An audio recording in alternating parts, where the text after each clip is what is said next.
سلام كما يتصنحوا تختات سلتن فتوتن حريانوس نيوز زيناتات زالت حزنا قريبنا لنا عبيت نطبطات زسمون انتي بهاللو زبلا بنايلو محابريتنا كندسسينا channelنا لايك شير سبسكرايب مقبار فلا ما يحرقوا ميقبروا تقراي فلي زبلا مفتحيا بالتناديل بركبت إحا خمزلا بالفتام مسرح ودب حوحات دكتور أبراهام تخسى أبي ذهبوا حابريتان تقلت مقلت عدلات سلام بمعقات سممعنات بريتوريا بمتحسن تقراي من بركة يسرح الله قبل دمام تقراي فليز بلا مفتحي تناديلو بركي الله كبليو قالي سوزرلوم أبا الفتام مسرح ودب حوحات سونا دكتور أبراهام تخسى من قصي توبيا هزب تقراي بسلات انت تاوخينات كحاوي نزح لفو سلست عمتات بعتوان أدلاو بزوانا بوليستاتو كالوت مقتلتا مسرحات تنتت أبا كبيد محبرا ونك وطبا ونك لولاو كتحل كم زقبرا بمقلاس ولو نتمولو بمولو أبتي ترقاقت ألو كاب مربتو مستمزابل وقناتها بكبيت أقام نوجو ما بزركب الخناتات ونتقنا حزون مقد سلامنا نمرت زلنا زبل دكتور أبراهام كوين قنا بوغان منقص إتوبيا حزون حزب تقراين من بركة يسرحن دليت زاد أبار غنزلو بتكبارون إذا سرح له قبل تسمع زلو منقص إتوبيا عند الله سلام نعت أوان سلام بريتوريا بقلوعنا تحسة تقراين من بركة أبا كندس راح تداق ما حويت مسلات استفلالو يسلطاتنا تتغمى زي تعدن إيكونومياوي إقاداتات بمقبار تقراي مولو عطوان كبان تاعتو غيرو لوز بلن تخون تقراي مسمع أخل عد زرخب وزنبرو كلهم ركبات معصاو دما ببوليتيكا ون كتقلقل كونا تباهيلو تساريح له يو إيبل إيكونومياوي كم مقصلتها تقراي ما ساكونا منبر كخن تتقيمو دمان كلهم إيكونومياوي محبراو بوليتيكاو تنتلو أبا مولو عطوان كبان كتاعتو بغلو عنس معنات بريتوريا بمتحس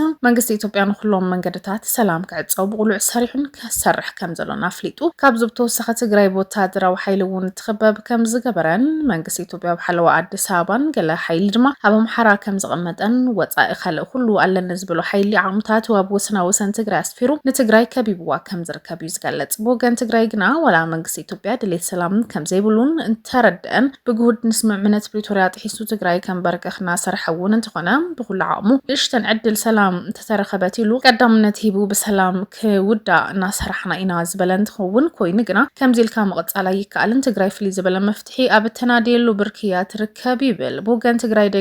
دقاقيمنا نبلو حزون ناي حيل مفتحي أمارات تخونا يقبا انزبل دكتور أبراهام تخسى بلعلة تقراين هزبان كل عز حساب زلو خيناتها بتقراي تحاتي روز ترف زي كونا سناب قرن أفريكا كيح بحري كعبي كقاف حزغل عد خبتن تخلو مهلو بمرد أدما كاب حيل ملتوتي خسلام مقدام يقبا كبلا سميرلو حزب تقراين مبتان حادنت حزب تقراين مزراكب بتسرح التساريح عيو حزونقن شرحي أبزوط لالو زلو خناتات نركب زبلا دكتور أبراهام تخسى خوينو قنا حزب تقراين توم شرحتات ناسردون إنا مكتون أبز حزقوان بهرا وحادنتنا أنا خرز متقلو أبز حش خناتات نركب الخناتات إنازلنا يبل حزب تقراي بزلنا الخناتات فتانو خناتات بمخان زقنزب حزبي يومو حزونقن بهرا وحادنتو بهرا ودابتات وتكالات وتناخيرو نتحدقان ممكاتب زخلقمنا كم زلو نزب زيادة دما مستقام كم زقبا كابزبتو زحقن حزب بعرس تبقسو زجمرو ركبات كتناخر مس حزب إرترا بعرس تبقسو زجمرو ناي حزب نحزب ركبات ون التناخيرو كغطلالو كم زقبا دما أسميرلو زلو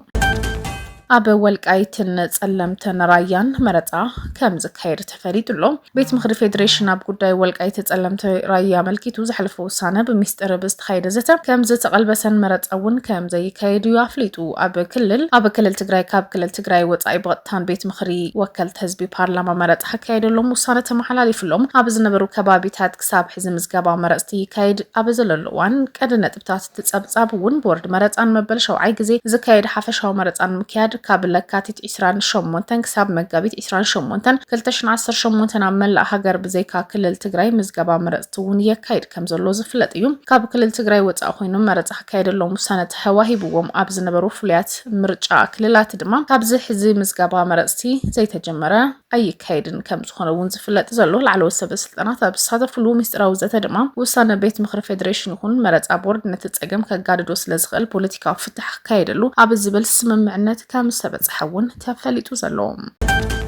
ኣብ ከተማ ዓድዋ ሓንቲ ውላድን ወላዲታ ብኻራ ዝቀተለትሉ ህሞት ተፈጢሩ ዘሎ እንትኸውን እዚ እውን ብዙሓት ኣብ ድንጋጽ ስኽተተ እዩ። ኣብ ከተማ ዓድዋ ሓንቲ ጓል 16 ዓመት ንወላዲታ ዲኣ ብኻራ ቀቲላ ንኣስታት 3 መዓልታት ሓብያታ ከም ዘጸንሐት ዝፍለጥ ኮይኑ ተፈጻመ ብፍሉይ ሽሙ ደብርቺ ተባሂሉ ኣብ ዝጽዋዕ ከባቢ ዝተፈጸመ ምዃኑን ካብቲ ከተማ ዝተረኽበ ሓበሬታ እውን ኣመላኺቱ ዘሎ። እታ ትሕቲ ዕድመ መንእሰይ ንኣዲኣ ብኻራ ድሕሪ ምቕታላ ክልቲኡ ዋዒንታ ከም ዘውፀት ንሬሳ ኣዲኣ ድማ ን3 መዓልታት ዝኣክል ኣብ ትሕቲ ዓራት ሓቢኣ ከም ዝቐነይቱ ተፈሊጡ እቲ ገበን ዝፈጸመትሉ ንጹር ምኽንያት ክሳብ ሕዚ ግን ኣይተነጸረን ዘሎ። ግን ድማ ውላዳ ምስ ወላዲታ ኣዲኣ ብተደጋጋሚ ዘየሳኒ ጉዳይ ከም ዝነበረ እውን ዝነገር ዘሎ። ነዚ ዘስካሕካሕ ገበን ዝፈጸመት መንእሰይ ሓንቲ ተሓባባሪትን ድማ ብሰሉስ ምሸት ብፖሊስ ከተማ ዓድዋ ኣብ ትሕቲ ቁፅጥር እውን ውዒለን ዘለዋ። እተን ተጠርጠርቲ ድማ ናብ ቤት ፍርዲ ከም ዝቐረባ እውን እቲ ዝበፅሐና ሓበሬታ ዘረድእ እዩ። እቲ ዘስካሕካሕ ፍጻመ ንብዙሓት ዘደንገጸ ኮይኑ ኣዝዩ ዘሕዝን ኮይኑ እውን ቀፂሉ ዘሎ።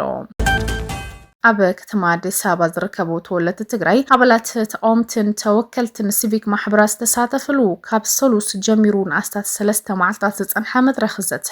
ብዙሕ ተቃውሞታት ኣልዒሉ ቀፂሉ ቅድሚ ሕዚ ልዕሊ 22 ቅድመ ምድለዋት መድረኻት ኣብ ኣዲስ ኣበባን መቐለን ዝተኻየደ እንትኸውን ኣብ መላ ሃገር ካብ ወረዳ ጀሚሩ ክሳብ ላዕለ ሰፋሕቲ ምይጣት እውን ተኻይዱ። ኣብ ትግራይ ግን ኣብዚ ሕዚ እዋን ዘተ ንምክያድ ዘኽእል ምቹው ኩነታት የለን። ነጠፍቲ ማሕበራዊ ሚድያ ትግራይ ጸግዖም ድማ ዝንቀፉን ዝድግፉን ዘለዉ እንትኾኑ እቲ ጉዳይ ብዙሕ ከዘራረቡ ይቐንዩ። ምክትል ፕሬዚደንት ግዚያዊ ምምሕዳር ትግራይ ተማኒኤል ኣሰፋ ነቲ መድረኽ ንትግራይ ዘይውክል ናይ ሽርሒ ኣጀንዳ ኸበል ብምኹናን ምምሕዳር ትግራይ ኣፍልጦ ከም ዘይህቦ መንግስታዊ ሚድያ ትኽልል እውን ጸብጺበን ዘለዋ። ቅድም ክብል ከንቲባ ከተማ መቐለ ዝኾነ ኣባል ማእኸላይ ኮሚቴ ሕወሓት ዝነበረ ሕዚ ድማ ሓላፊ ርክባዊ ህዝባዊ ርክባት ኣባል ፈጻሚ ስራሕ ውድብ ስምረት ዝኾነ ብርሃነ ገብረ ኢየሱስ ሓደ ካብቶም ኣብቲ መድረኽ ዝተሳተፉ እዩ። ንሱ ኣብቲ መድረኽ ካብ ዝተፈላለዩ ክፋላት ማሕበረሰብ ማለት እውን ካብ መራሕቲ ሃይማኖት፣ ሲቪክ ማሕበረሰብ፣ ኣባላት ተቃውምቲ ውድባት ካልኦትን ፍሉጣት ሰባት ከም ዝተሳተፉ ዝሓበረ እንትኸውን ብሓፈሻ ካብ 800 ክሳብ 1000 ተሳተፍቲ እውን ተረኺቦም ምስ ካልኦት መሳርሕቱን ውድብ ስምረት ወኪሉ ይሳተፍ ከም ዘሎ ዝተዛረበ ብርሃነ ድማ ኣብቲ መድረኽ ብዙሓት እዋናዊ ጉዳያት ተላዒሎም ልዕሊ ኩሉ ቅድሚ ኩሉ ግን ዝተላዕለ ድማ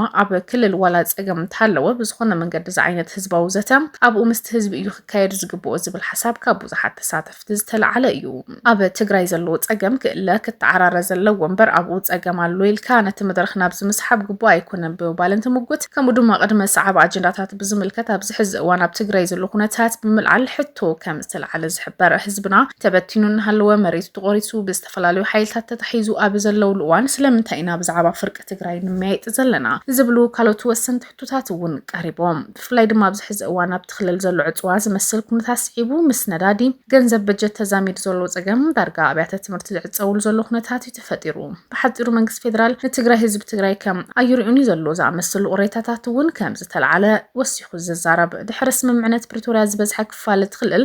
ኣብ ትሕቲ ሕወሓት ምስኡ ዝወገኑ ሓይልታት ትግራይ ብምእታው ጽልዋ ፌደራላዊ መንግስቲ ካብ በጀት ምስላ ዘይሓልፍ ከም ዝኾነ ይንገር። እቲ ስምምዕነት ዋላ ኮነ ኣብ መንጎኦም ዝነበረ ኩናት ደው እንተበለ ሙሉእ ብሙሉእ ብዘይምትግባሩ መቐለን ኣዲስ ኣበባን ናብ ወጥርን ምትፍናንን እውን ተመሊሰን ኩናትን ዓፈናን ንሰጊኦም ካብ ትኽልል ዝመፁ መናእሰይ ኣብ ኣዲስ ኣበባ እውን ኣደዳ ማእሰርትን ምግፋዕን ይኾነሉ ዝብል ቅሬታ እውን ኣብቲ መድረኽ ተላዒሉ ካብ ዓድና ናብ ዓድና ኢና ንመጽእ ዘለና ተሰዲድና ይኩንና ንመጽእ ዘለና ኣዲስ ኣበባ ዓድና እዩ። ስለዚ መንግስቲ ፌደራል ነቶም ከምዚ ዓይነት ተግባራት ዝፍጽሙ ዘለዉ ኣካላት ክዕግስን ፍትሕ ክገብረሉን ኣለዎም ክብል ድማ ኣተሓሳሲቡ ዘሎ ከምኡ እውን ኣብ ኣተዓዳድማ ተሳተፍቲ እውን ሓላፍ ዘላፍ ከም ዝነበረን ከይተተንከፈ ከምዚ ሓለፈ ናብዚ ጉዳይ ድማ ናቱ ሓሳብ ተሓቲቱ እውን በዓል ዋና ናይ ዝዘት ተዓዳሚ ክኸውን ዝግብኦ ሓረስታይ ሸቃላይ ነጋዳይ ምሁር ነበራይ ከተማ ኮታስ መመላእታ ህዝቢ እዩ። ትሕዚ ዝረአዮ ዘለና ግን ዝበዝሕ ኣብ ኣዲስ ኣበባ ዝነብር እዩ ብምባል ድማ ቅሬቱ እውን ይገለጽ። ብኣማይታ ሸሓት ዝቁፀሩ ተወለድቲ ትግራይ በኣዲስ ኣበባ ከም ዝነብሩ ዝግመት እኳ እንተኾነን ህዝቢ ትግራይ ከም ዘዘራረብካ ተገይሩ ክውሰድ የብሎም ብምባል ድማ ጥንቃቐ ከም ዘለዎ ዝገልጹ ዘለዉ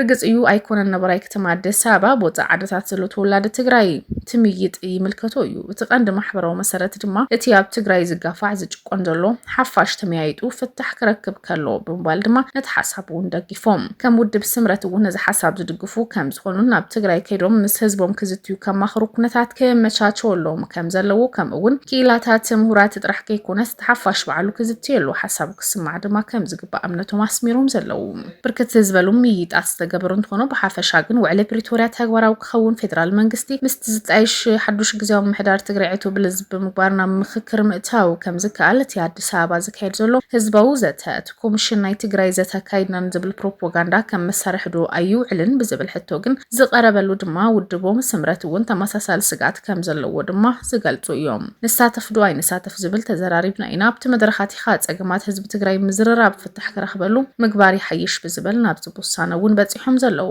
እዚ ናይ ፈለሙ ሓሳብ መተኻኸቢ መድረኽ ጌርና ክንወስዱ ንኽእል ኢና ህዝቢ ትግራይ ኣብዚ ጉዳይ ዘትዩልካ ዝኾነ ናይ ኣብያተ ምክሪ መንግስታዊ ትካላት ዝቐርብ ሪፖርት ጸብጻብ ከየውዕሉ ግን ኣተሓሳሲብና እዮም ኢና ይብሉ ብፍላይ ኣብ ትግራይ ዘሎ ኩነታት ናብ ንቡር ምስተመልሰ ልክዕ ከምቲ ካብ ካልእ ከባቢታት ዝተገብረ በብወረድኡ መድረኻት ተፈጢሮም ከዘትዩ ከም ዘለዎም ብዛዕባ እቲ ኣብቲ መድረኽ ዝተሳተፉ ዘለዋ መልኪቶም ግን ኣብ ማሕበራዊ ሚድያ ዝለዓል ዘሎ ተቃውሞታት ብዝምልከት ካብ መድረኽ ብምህዳም ናብ ትግራይ ጸገማ ይፍትሐን ኣብ ዝተረኸቡ መድረኻት ዘለካ ንህዝቢ ዝጠቅም ተሎ ግን ሓሳብን ህዝብን መንግስቲ ክፈልጡ ምግባር ፍትሕ ዘምጽእ ብምዃኑ ጉዳይ ትግራይ ዝቕጽል እምበር ከም ውዱእ ጌርካ ክረአ የብሉን እቲ መጋቢት 2014 ናብ ስራሕ ዝኣተወ ኮሚሽን ምክክር ኢትዮጵያ ኣብቲ ሃገር ሓድሽ ሕገ መንግስታዊ ስርዓትን ምፍጣር ዝዓለመ ኮይኑ ኣብ ዘይሸራውነት ሕቶታት ክለዓል እውን ጸኒሕሎ ብፍላይ ብፕሮፌሰር መስፍን ኣርኣያ ዝምራሕ ኮሚሽን ዛጊድ ኣብ ልዕሊ 1,200 ወረዳታት እቲ ሃገር ዘተ ከም ዘካየደ ዝገለጸ ኮይኑ ካብ ትግራይ ወጻኢ ግን ኣጀንዳታት ናይ ምልላይ ስራሕቲ ከም ዝዛዘመ እውን ሓቢሩ ዘሎ ተኸታተልትን ፈተውትን ቻናልና ንሎም ዕለስ ሓዝናዮም ዓበይቲ ኣጀንዳታት የሚመስሉ ነይሮም ዜናታት ውሽጥ